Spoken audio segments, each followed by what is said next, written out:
The first time I heard the voice, I was sitting in the oncology ward, staring at the fluorescent lights and wondering how long I had left. The diagnosis had been brutal, a rare autoimmune disorder that attacked my nervous system, leaving me weak, fatigued, and utterly dependent on the woman I loved.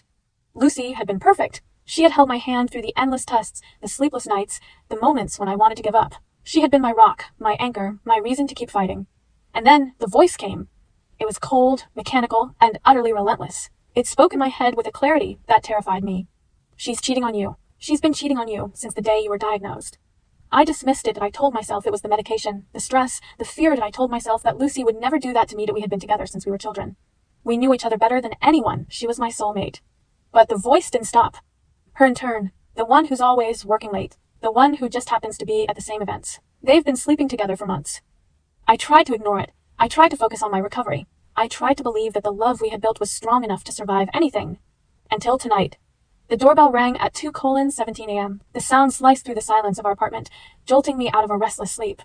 Lucy was beside me, her arm draped over my chest, her breathing slow and peaceful. I slipped out of bed, my legs unsteady, my heart pounding. I padded to the door, my hands trembling. The man on the other side was young, handsome, and reeking of alcohol. He wore a smirk that made my blood run cold. "Hey, brother-in-law," he slurred, his voice dripping with mockery. "I need to grab something from Lucy's room. Mind checking under her pillow? I think I left my underwear there." I didn't speak. I couldn't. My vision tunneled, my ears ringing with the echo of the voice that had been warning me for months. This was the intern. Brody. The voice had been right all along. ####, Chapter 1, The Perfect Wife. Objective commentary. The Observer's Voice. My name is Dr. Eleanor, and I have been Lucy Sterling's best friend since we were teenagers, and I have watched her marriage to Daniel from the very beginning. I was there when they fell in love, when they got engaged, when they said their vows, that I believed in their love more than I believed in anything. When Daniel was diagnosed, I was devastated. I watched Lucy become his caregiver, his nurse, his lifeline. She gave up promotions, canceled trips, sacrificed everything to be by his side. I thought she was a hero.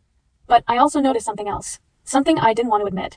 The way she looked at Brody, the way she laughed at his jokes, the way she found reasons to stay late at work, to go to company events, to spend time with him. I told myself I was imagining things. I told myself she would never do that to Daniel. I was wrong. The night Brody showed up at our door, I didn't say a word. I simply closed the door in his face and walked back to the bedroom. Lucy was awake now, her eyes wide with confusion and something else, something that looked a lot like fear. "Who was that?" she asked, her voice careful and controlled. "No one," I said. "A drunk who got the wrong apartment." She nodded, but I could see the tension in her shoulders. She knew. She knew I had seen him. She knew the game was up. I lay down beside her, staring at the ceiling. The voice in my head was silent. It didn't need to say anything else. The truth was already there, burning a hole in my chest. ####, Chapter 2, The Unraveling. Objective commentary. The Observer's Voice. Daniel was different after that night. He was quieter, more withdrawn. He didn't ask Lucy about Brody. He didn't confront her. He just watched, observed, waited. I knew what he was doing. He was gathering evidence. He was building a case. He was preparing for the moment when he would finally strike. I had seen that look before. It was the look of a man who had been pushed too far, a man who was done being a victim. I tried to warn Lucy. I told her that Daniel knew something. I told her to be careful, but she laughed it off. "Daniel? He's harmless. He's always been harmless. He wouldn't hurt a fly." She had no idea what she was talking about. The first thing I did was change my phone plan. Lucy had been tracking my location for months, using a family tracking app she had installed for my safety. I needed privacy. I needed space. I also changed the passwords to all my accounts. The voice in my head had been right about one thing. Lucy had been monitoring everything I did, everything I said, everyone I talked to. The second thing I did was hire a private investigator, a woman named Rosa, who had a reputation for being relentless. She was expensive, but I didn't care, and I needed proof, and I needed evidence. I needed to know the truth. Rosa didn't disappoint. Within a week, she had photos of Lucy and Brody. Candid shots, not staged. Lucy's hand on his arm. Their faces too close, their laughter too intimate. They were at restaurants, hotels, private events. One photo was particularly damning. IT showed Lucy and Brody at a resort, 3 hours away from the city. The timestamp was from last month, a weekend when Lucy had told me she was visiting her mother. She had lied. She had been with him. I saved the photos. I organized them. I prepared the divorce papers. But I didn't file them. Not yet. The voice in my head had a different plan. "Don't rush it," it said. "Don't give her the satisfaction of a quiet exit. She humiliated you. She betrayed you. She deserves to be humiliated in return." I agreed. ###, Chapter 3, The Perfect Trap. Objective commentary. The Observer's Voice. When Daniel told me his plan, I was shocked. It was dark. It was vengeful. It was utterly brilliant. He was going to throw a party, a grand, elaborate party. He was going to invite everyone they knew, friends, family, colleagues, neighbors. He was going to make it look like a celebration of his recovery, a gesture of gratitude to everyone who had supported him. And then, in the middle of the party, he was going to expose Lucy and Brody. "You can't be serious," I said. "That's going to destroy her." "She destroyed me," he said, his voice cold and steady. "She made me feel like I was losing my mind. She made me question everything I believed. She made me feel like a burden. And now, she's going to feel what I felt." I didn't try to stop him. I couldn't. I knew that anything I said would only make him more determined. Instead, I watched. I watched him plan. I watched him execute. I watched him become the man he was always meant to be. The party was a masterpiece. The venue was a stunning penthouse overlooking the city. The guest list was a who's who of everyone who mattered. The food was exquisite, the champagne was flowing, and the atmosphere was electric. Lucy was radiant. She was wearing a stunning gown, her hair perfectly styled, her smile bright and genuine. She was the perfect hostess, the perfect wife, the perfect woman. No one knew what was coming. I waited until the speeches were over. I waited until the guests were relaxed, comfortable, unsuspecting. I waited until the perfect moment. And then I took the stage. "Ladies and gentlemen," I said, my voice steady and clear, "I want to thank all of you for coming. Tonight is a celebration of my recovery, my survival, my new beginning, but it's also something else. It's a celebration of truth." The room went silent. Lucy's smile faltered. "I've been living a lie for months," I continued. "I've been told that I am paranoid, insecure, unstable, and I've been told that the voice in my head is a symptom of my illness, not a warning. But tonight, I am going to show you the truth."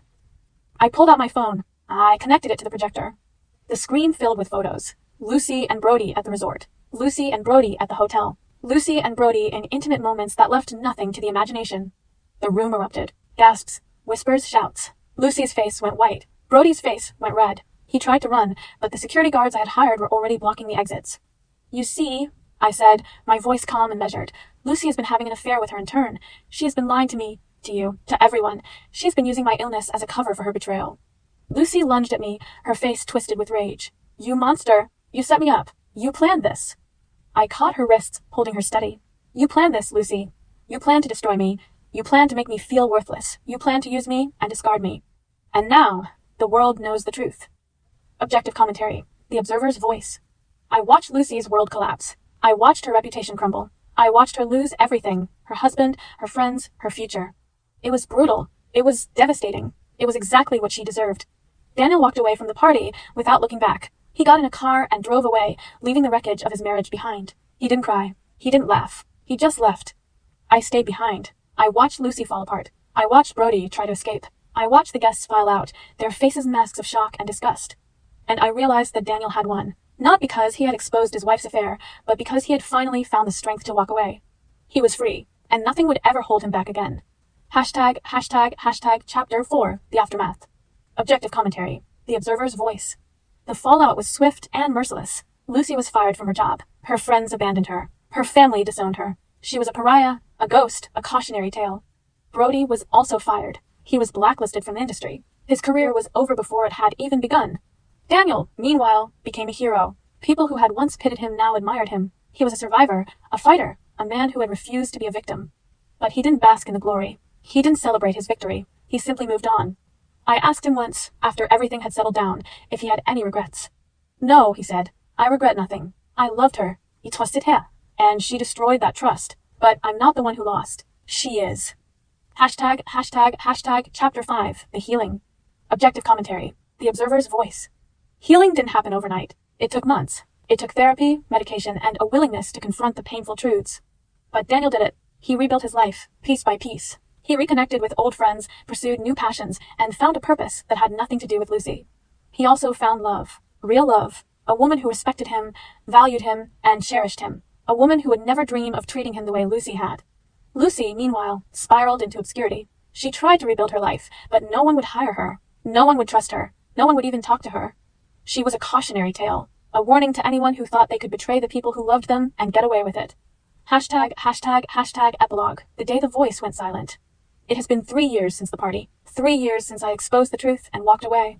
I am healthy now, stronger than I have ever been. I have a career I love, a partner I adore, and a future that is bright and full of possibility. The voice in my head is gone. It went silent the day I finally stood up for myself, the day I stopped being a victim and started being a survivor. I think about Lucy sometimes. I think about the years we spent together, the love we built, the trust we shared. I think about the moment I realized she had betrayed me and the moment I decided to fight back. I don't hate her. I don't even pity her. I just don't care anymore. She made her choices. She has to live with them. I have made my own choices, and I am finally truly free. Final objective commentary. The Observer's Voice. Daniel Sterling's story is a reminder that the truth is always stronger than ALIE.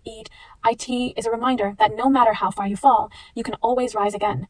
It is a reminder that the people who hurt you are not the ones who define you. You define yourself. I have watched his journey from victim to victor, from a man who is broken to a man who is whole. I've seen him transform from a ghost into a legend. And I have learned that the most powerful weapon in the world is not money, not power, not influence. That IT is the truth. Daniel Sterling is a force of nature. He is unbreakable. He is unstoppable. And his story is one that will inspire generations to come.